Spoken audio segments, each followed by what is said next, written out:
July 4th, 1942, 11:43 at night, Barents Sea, north of Norway.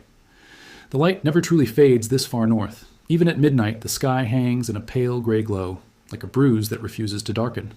The sea rolls heavy and cold, steel-colored and restless. Ice floes drift between the ships, scraping softly along hulls, painted in wartime gray. The convoy moves in slow formation. 35 merchant ships, tankers, freighters, ammunition carriers. Their decks are stacked with crates marked with American and British shipping codes. Trucks, aircraft parts, canned meat, aviation fuel, enough cargo to keep an army breathing. Among them is the freighter Liberty Star, an American-built cargo ship with a young crew from New York, Boston, and Baltimore. On her bridge stands Lieutenant Daniel Harper, United States Naval Reserve, assigned as liaison to the British Commodore. He is 28 years old. He has been at sea for months. He still flinches at sudden noises. Below deck, Seaman First Class Eddie Marino wipes condensation from a porthole and stares at the fog. He grew up in Brooklyn. He has never felt cold like this. The Arctic air cuts through wool and skin and bone. Over the convoy, a distant drone builds. It starts as a vibration in the air. Then it sharpens. Engines. German reconnaissance aircraft have found them. On the destroyer HMS Keppel, signal lamps flash in quick bursts. Radio chatter spikes. Orders move ship to ship like sparks jumping a wire. The escort screen tightens. Guns elevate. Harper watches through binoculars as black crosses appear against the pale sky. High-altitude bombers circle, too distant for accurate fire. They are not attacking yet. They are watching. Measuring. The convoy is codenamed PQ-17. It left Iceland days ago, bound for Arkhangelsk in the Soviet Union. The route is exposed. No land cover. No darkness to hide in. German bases in occupied Norway sit within striking range. Shortly after midnight, a message arrives from the Admiralty in London. The words pass from flagship to escort by signal lamp and wireless. Heavy German surface units believed at sea, including the battleship Tirpitz. Convoy is to scatter. The order spreads like a cold wind. Scatter. For weeks, the doctrine has been clear. Stay together. Escorts protect the group. Anti-aircraft fire overlaps. Submarines struggle to pick isolated targets. Now the convoy is told to break apart. Each merchant captain is to make his own way to Russia. On Liberty Star, Harper feels the deck tilt beneath him, though the sea has not changed. He reads the signal twice to be certain. Scatter. Captain William Ross, a Scottish merchant skipper with white hair and steady eyes, lowers the paper slowly. "If we scatter, we die alone," he says quietly. There is no anger in his voice, only certainty. Across the convoy, ships begin to turn away from formation. Some hesitate, some comply immediately. Gaps widen. The tight defensive circle dissolves into open ocean. German aircraft return at dawn. This time they descend. Bombs fall among isolated ships. Plumes of water rise like shattered glass. A tanker erupts in flame, fire spreading across oil-slicked water. A freighter breaks in two after a direct hit, its bow lifting for a moment before sliding under. Eddie Marino grips a railing as Liberty Star zigzags hard to port. Anti-aircraft guns hammer above him. The sound is deafening, metal on metal, rapid and desperate. He sees a ship on the horizon burning from stern to bow. There are men in the water. No escort nearby to stop. Harper watches smoke columns multiply. Without formation, there is no shield. Submarines slip between scattered targets. Torpedoes strike without warning. By the end of the week, more than 20 ships from PQ-17 will be lost.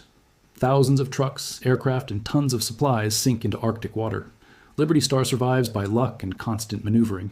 She reaches Arkhangelsk, battered, nearly empty of fuel, her crew hollow-eyed. When Harper steps onto Soviet soil, he does not feel relief.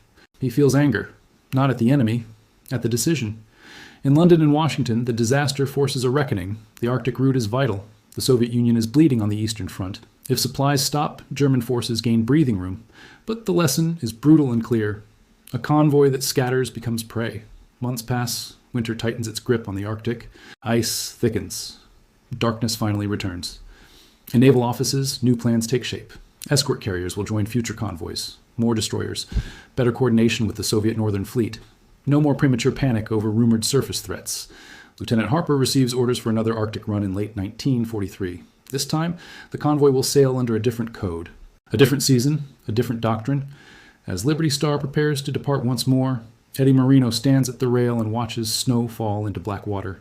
He knows the sea is the same, the enemy is the same, but this time they will not scatter. December 22nd, 1943, 4:10 in the afternoon. Loch Ewe, Scotland.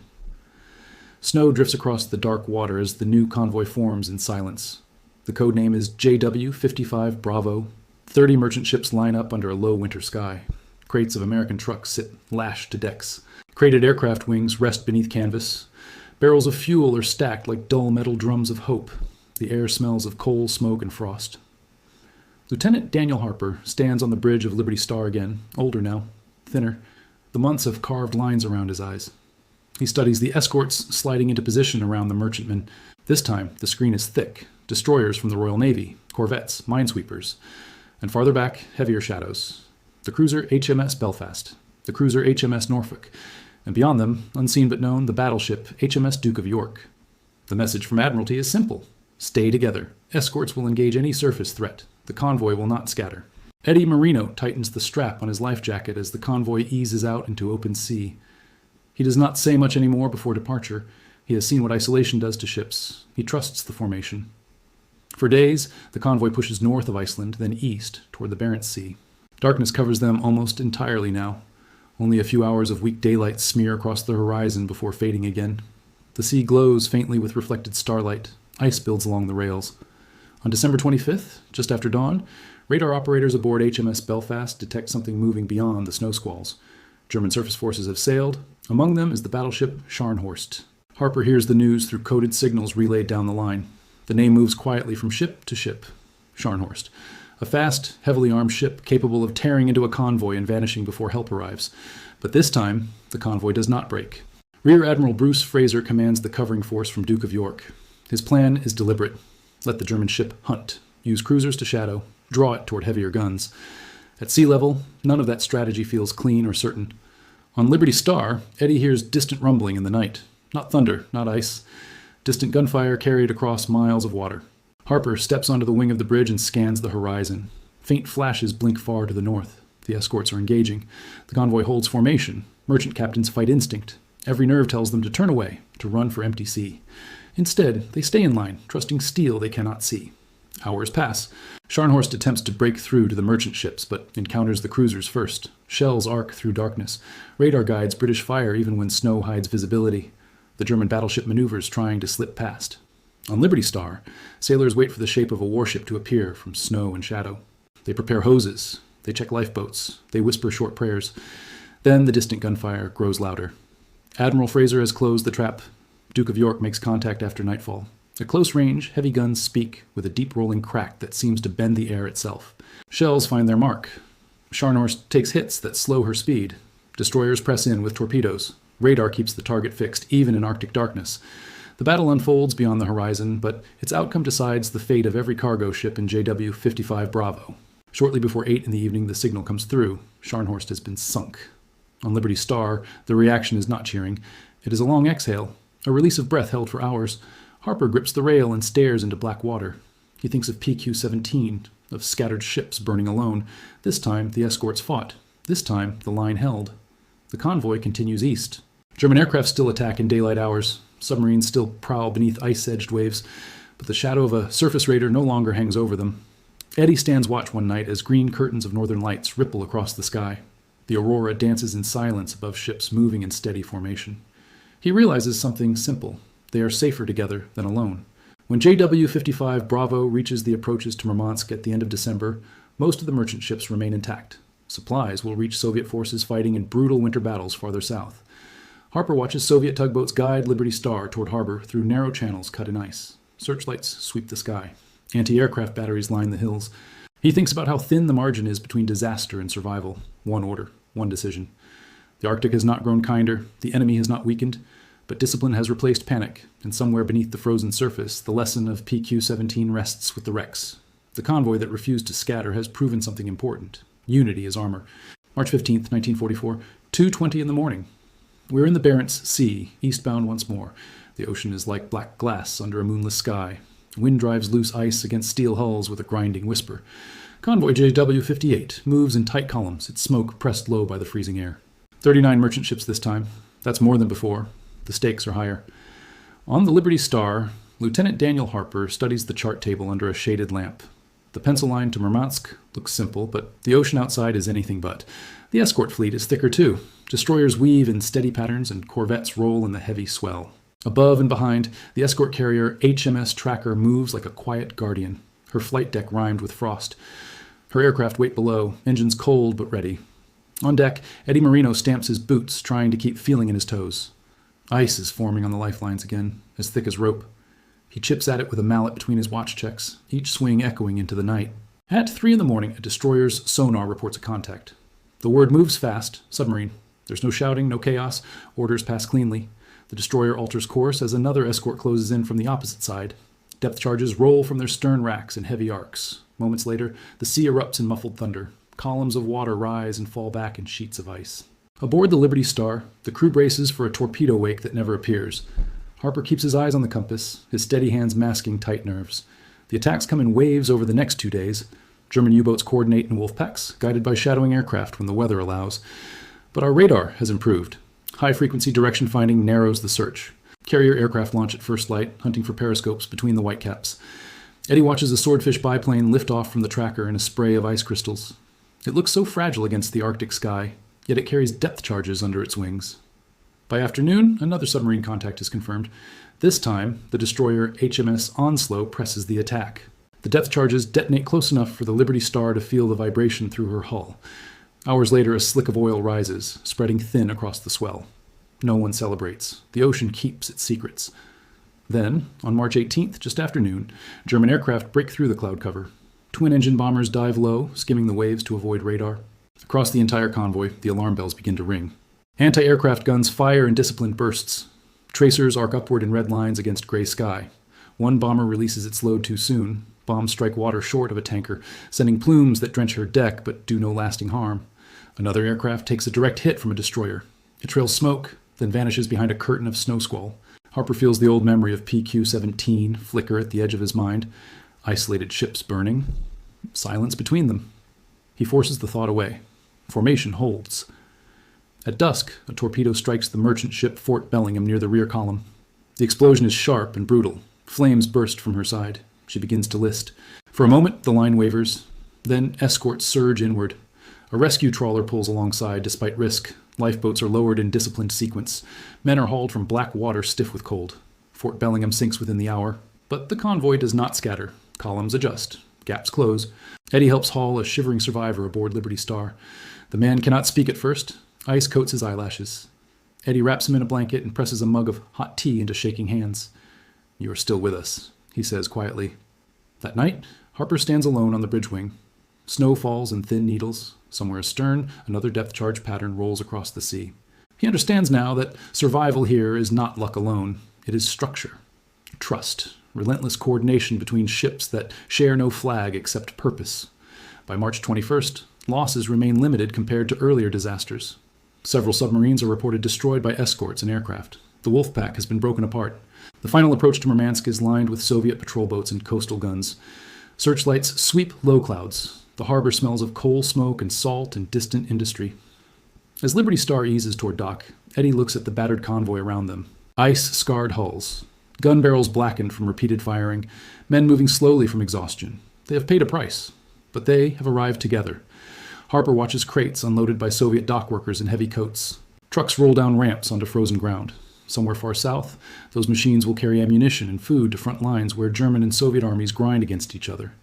The Arctic run remains one of the most dangerous missions of the war. Yet each successful convoy tightens a lifeline, stretching from American factories to eastern battlefields. Harper folds his gloves and slips them into his coat. He knows another departure will come soon. The sea is patient, the war is not over, but the pattern has changed. They no longer fear being alone. August 12th, 1944, 6:30 in the evening. Kola Inlet, outbound for the west. The return convoys are quieter in reputation, but no less dangerous. Liberty Star slips away from Murmansk carrying ballast and a handful of damaged vehicles bound back for repair in Britain. The Soviet port fades behind her, cranes frozen against a pale sky. Smoke drifts from factory stacks. War never feels distant here. Lieutenant Daniel Harper stands beside Captain William Ross as tugs guide them through channels cut in thick ice. Soviet patrol boats escort them past defensive minefields. Everyone understands that German aircraft still operate from bases in northern Norway. Submarines still linger in the Norwegian Sea. The code name this time is RA-59, a westbound convoy heading toward Scotland. Fewer ships than the eastbound run, but still tightly organized. Eddie Marino watches Murmansk disappear into fog. He has grown used to the rhythm of this route, the bitter air, the constant watch rotations. The way metal sticks to bare skin if touched carelessly. But something else has changed. There is confidence now. The escorts are not reacting blindly. They are anticipating. Carrier aircraft launch regular patrols even in marginal weather. Radar operators scan with practiced patience. Communication between British, American, and Soviet units moves faster than in the early years. On the second night out, a storm hits without warning. Wind rises from the northwest and slams into the convoy with violent force. Waves build high enough to swallow smaller escorts between crests. Snow turns horizontal, stinging like sand. Formation tightens even further. Harper grips the rail as Liberty Star climbs a wave and crashes down into a trough. Engines strain. Cargo chains groan below deck. Ice builds again along superstructure and gun mounts. Storms are as dangerous as torpedoes here. A corvette signals engine trouble through flickering lamp. Within minutes, a destroyer moves into position to shield her from wind and swell while repair crews work in near darkness. No ship is left to drift alone. Eddie moves along deck with two others, hacking ice from the anti-aircraft gun platform so it can rotate freely. His gloves are soaked. His breath forms thick clouds in the beam of a shielded flashlight. In 1942, a damaged ship might have fallen behind unnoticed. Now, escorts adjust speed to maintain cohesion. The storm passes by dawn, leaving broken ice scattered like shattered glass across the sea. The convoy reforms precisely, columns aligned again as if drawn by ruler. 2 days later, sonar picks up a faint contact off the port bow. Another submarine. This time the response is immediate and layered. A destroyer charges in while an aircraft from the escort carrier circles overhead. Depth charges drop in coordinated sequence.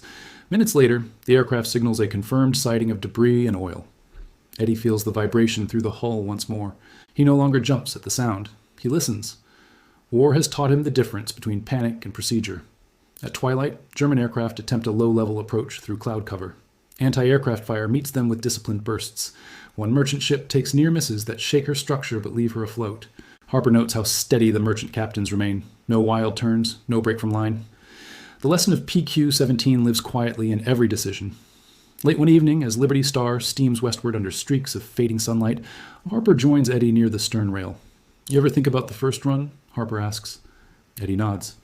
"I think about the smoke," he replies, "and the empty water between ships." They stand in silence for a moment. "This feels different," Eddie adds. Harper watches the escorts cut clean lines through dark water. "Yes," he says, "it does." By late August, RA-59 approaches Scotland. The cliffs near Loch Ewe rise from mist, like a memory from another life. Green hills replace snow. The air smells softer. As Liberty Star enters harbor, other convoys prepare for departure eastbound. The cycle continues without pause. Dockworkers unload mail and small cargo. Crews stretch their legs on steady ground. Some ships bear scars from shrapnel and storms. But they have returned together. Harper reads reports posted at Naval Headquarters. Arctic convoy losses have decreased significantly since mid-1943. Improved air cover, stronger escorts, better intelligence. The route remains deadly, but it is no longer chaos. In a quiet office overlooking the loch, Harper studies a wall map marked with thin lines stretching from Britain to northern Russia. Each line represents a convoy. Each convoy represents thousands of tons of equipment that help sustain the Soviet advance against German forces. He traces one line with his finger.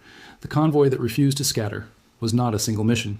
It became a principle, and principles once learned in blood and ice are rarely forgotten. Winter will come again. It always does in the Arctic. And when the next convoy sails, it will sail as one. May 7th, 1945. 9:15 in the morning, Loch Ewe, Scotland. Fog drifts low across calm water. Liberty Star rests at anchor, paint worn thin in places where ice once clawed at steel. The deck is quiet. No crates wait to be loaded. No signal lamps flash urgent codes. Word has spread through harbor since dawn. Germany has surrendered. Lieutenant Daniel Harper stands on the bridge, cap tucked under his arm. He listens to distant horns from ships across the loch. They are not loud, not triumphant, just steady notes carried across still air. Eddie Marino leans against a rail and stares at the hills beyond the water. Spring has softened the landscape. Grass shows through where winter once ruled. For nearly 3 years, the Arctic convoys have moved between these shores and the Soviet north, in blizzards, in darkness, under constant threat from submarines, aircraft, and surface raiders. More than 70 convoys sailed east under the PQ and JW designations. Nearly as many returned west as QP and RA. Dozens of ships were lost. Thousands of sailors from Britain, the United States, Norway, and the Soviet Union never came home. Yet millions of tons of supplies reached their destination. Trucks built in Detroit, aluminum from American factories, tanks assembled in British yards, food packed in Midwestern plants, aviation fuel that kept engines turning on distant fronts. Harper remembers stepping onto Soviet docks in 1942, angry and uncertain after the disaster of PQ-17. He remembers the night sky flashing from gunfire when Scharnhorst was hunted down during JW-55 Bravo. He remembers the depth charge blasts of JW-58 and the storm that nearly tore RA-59 apart. He remembers the fear most of all, not the fear of battle alone, the fear of being alone in open water. On Liberty Star, the crew gathers near the mainmast as a signal arrives, confirming the official ceasefire in Europe. Captain Ross clears his throat before speaking. "We carried more than cargo," he says. "We carried time. No one applauds. They understand." The Soviet armies that pushed west across Eastern Europe did not fight with courage alone. They fought with ammunition, trucks, radios, aircraft parts, supplies that crossed Arctic seas at terrible risk. Eddie thinks about the man he pulled from freezing water during JW-58. He never learned where that sailor came from or where he went afterward. He only remembers the weight of him and the steam rising from a mug of tea in frozen air. Unity is armor. The phrase returns to Harper as he watches other ships in the lock lower signal flags slowly. During the early months, panic fractured protection. Rumors of powerful enemy ships led to a decision that cost lives and material. After that lesson, doctrine shifted. Stay together. Strength in formation. Escorts integrated with merchant captains. Air cover layered over sonar screens. No scattering. The change did not make the Arctic kind. It made it survivable. By the final year of the war, losses on Arctic routes had dropped sharply compared to the worst months of 1942. Convoys arrived with most of their cargo intact. Coordination between Allied navies had matured into something precise and reliable. Harper steps down from the bridge and walks slowly along deck. He rests a hand on cold steel, remembering how often that steel trembled from nearby explosions. He thinks of those who never saw spring return to Scotland, ships that lie in deep water north of Norway, names etched on memorials in Britain and the United States. The Arctic convoys rarely dominate headlines. They lacked the sweeping beaches of Normandy or the vast carrier battles of the Pacific. Their drama unfolded in darkness and snow, far from cameras. But for the men who sailed them, the memory is clear. Long columns of ships moving through ice fog, escorts weaving in disciplined arcs, radar screens glowing in dim compartments, the sound of depth charges rolling into black water, the silence afterward, and always the line holding firm. As church bells begin to ring faintly from a village beyond the lock, Eddie turns to Harper. "What will you do now, sir?" he asks. Harper considers the question. The war in the Pacific still rages. Duty may call again. But this chapter is closing. "I will remember," he says at last. "Remember what?" Eddie asks. Harper looks across the calm water where convoys once formed in tense silence. "That we learned." He pauses. "That we did not scatter again." The camera of memory pulls back from Loch Ewe, from Murmansk, from the Barents Sea. It follows faint lines drawn across cold ocean water, lines that once connected factories in America to battlefields thousands of miles away. The convoy that refused to scatter was not defined by a single dramatic clash. It was defined by discipline after failure, by cooperation across nations, by merchant sailors who held course when instinct urged them to flee. In the harshest conditions of the war, under pale midnight sun and endless winter dark, they proved something simple and enduring. Together, they could endure what alone would have destroyed them.